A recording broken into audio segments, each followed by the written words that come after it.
News on the company that it plans to migrate its internal financial software away from Oracle, instead going to SAP. Why is this a big deal? Well, Alphabet's a really big company. Dan Howley is here to talk to us about the relationship and rivalry between these two companies. Also, there was a Supreme Court ruling yesterday, although that seems to be separate from this decision, Dan. Explain to us what's going on here.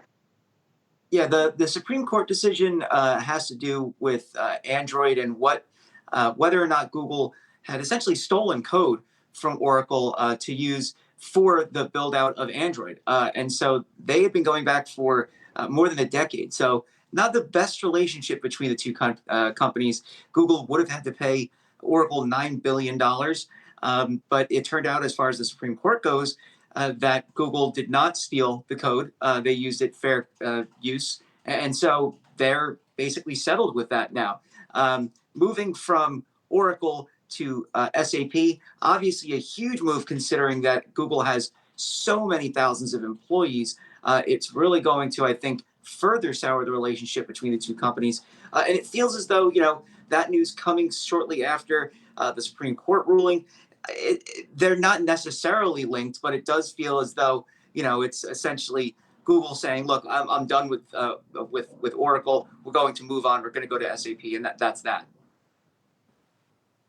Holly, I want to come back to that Supreme Court ruling, I guess, and sort of ask you, like, what was at stake in that ruling had it gone Oracle's way? And I guess when you think broadly about like the software industry, what could it have meant had the counterfactual come to pass? And I guess another way of asking, does this cement the status quo in the way that developers work in terms of kind of going to GitHub and figuring out solutions and taking people's APIs and so on and so forth?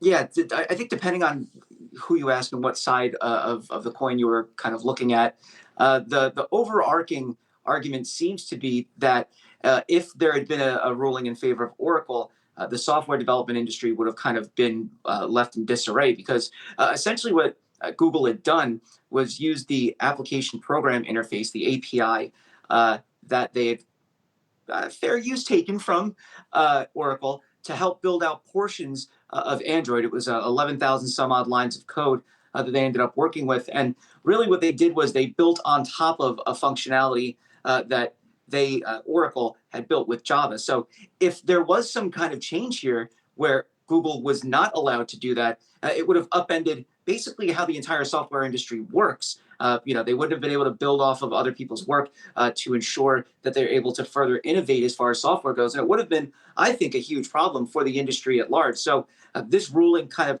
ensures that the status quo is able to continue. If you look at it from Oracle's perspective, they had released a statement saying that Google was able to steal code and they got away with it for more than a decade, and now they don't have to pay anything.